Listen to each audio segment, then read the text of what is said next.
Welcome to Sivan Parvati சக்தி பீடம். இன்றைய பதிவில் நாம் துஷ்ட சக்திகளை விலக்குவதற்கான மந்திரத்தையே பார்க்க போகிறோம்.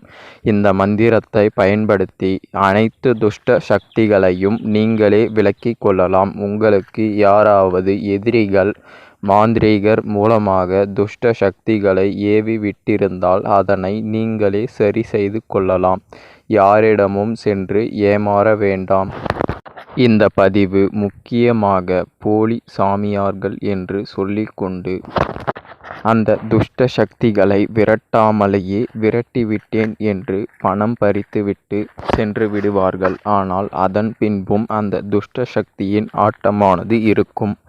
அதனையெல்லாம் நிறுத்துவதற்காகவே இந்த பதிவு. இந்த மந்திரத்தை பயன்படுத்தும் முறையை பார்ப்போம். இப்பொழுது பதிவில் வரக்கூடிய மந்திரத்தை ஒரு நாளைக்கு 1008 உரு வீதம் 21 நாட்கள் ஜபம் செய்ய வேண்டும். காலையும் மாலையும். தொடங்கும் நாளானது வியாழக்கிழமையாக இருக்க வேண்டும். அப்படி நீங்கள் தொடங்கி காலையும் மாலையும் 1008 உரு வீதம் ஜபித்து வந்தால் இது உங்களுக்கு சித்தியாகும். அதற்கு பின்பு நீங்கள் யாரிடமும் சென்று ஏமாற வேண்டாம். உங்கள் உடலில் ஏதேனும் துஷ்ட சக்திகளின் ஆட்டம் இருந்தால் இந்த மந்திரத்தை பயன்படுத்தி வருவதனால் அந்த துஷ்ட சக்தியானது தானாகவே விலகிவிடும். அதே போன்று இந்த மந்திரம் உங்களுக்கு முழுமையாக சித்தியாகிவிட்டது என்றால் காளியினுடைய அருளும் சிவபெருமானுடைய அருளும் உங்களுக்கு பரிபூர்ணமாக கிடைக்கும். அதனை வைத்து நீங்கள் வாழ்க்கையை சிறப்பாகவும் எந்த ஒரு கஷ்டம் இல்லாமலும் எதிரிகளை விலக்கியும் உங்கள் வாழ்க்கை அமையும். மந்திரம் ஜெபிக்கும் முறையானது நமது சேனலிலே உள்ளது. தெரியாதவர்கள் பார்த்து தெரிந்து கொள்ளவும். முக்கியமான குறிப்பை மட்டும் நான் கூறுகிறேன். கிழக்கு அல்லது வடக்கு முகம் பார்த்தபடி அமர்ந்து கொண்டு உங்களுக்கு முன்னால் ஒரு தீபம் ஏற்றி வைத்து கொண்டு உங்களால் முடிந்தால் ருத்ராட்ச மணியினால் உருவேற்றுங்கள். இல்லாவிட்டாலும் பரவாயில்லை. ஆனால் முதல் நாளும் கடைசி நாளும் உங்களால் முடிந்த படையல் வைக்க வேண்டும். அப்படி வைப்பதனால் உங்களுடைய மந்திரமானது வெகு விரைவாக சித்தியாவதற்கு அது உதவும்.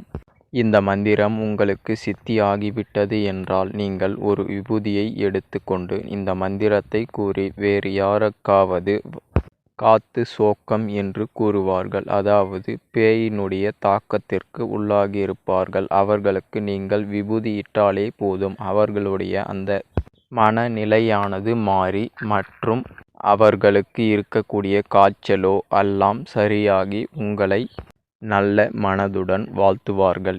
அதே போன்று இந்த மந்திரத்தை வைத்து வீட்டிற்கு வரக்கூடிய துஷ்ட சக்திகளையும் நிறுத்தலாம். இந்த மந்திரத்தை 108 தரம் கையில் விபூதியை வைத்து கொண்டு உருவேற்றி அதற்கு பிறகு நீங்கள் அதனை வாசற்படியில் கட்டுவதனாலோ அல்லது வாசற்படியில் தூவதனாலோ எந்த ஒரு துஷ்ட சக்திகளும் வீட்டிற்கு வராது. இதனை வைத்து இன்னும் அநேகமான செயல்களை செய்யலாம். எல்லாம் இந்த மந்திரம் சித்தியாவதற்கு முன்னதாகவே நீங்கள் அனுபவம் வாயிலாக கற்றுக்கொள்வீர்கள். ஏதேனும் சந்தேகம் இருந்தால் கமெண்டில் சொல்லவும். மற்றும் ஒரு நல்ல பதிவில் சந்திப்போம்.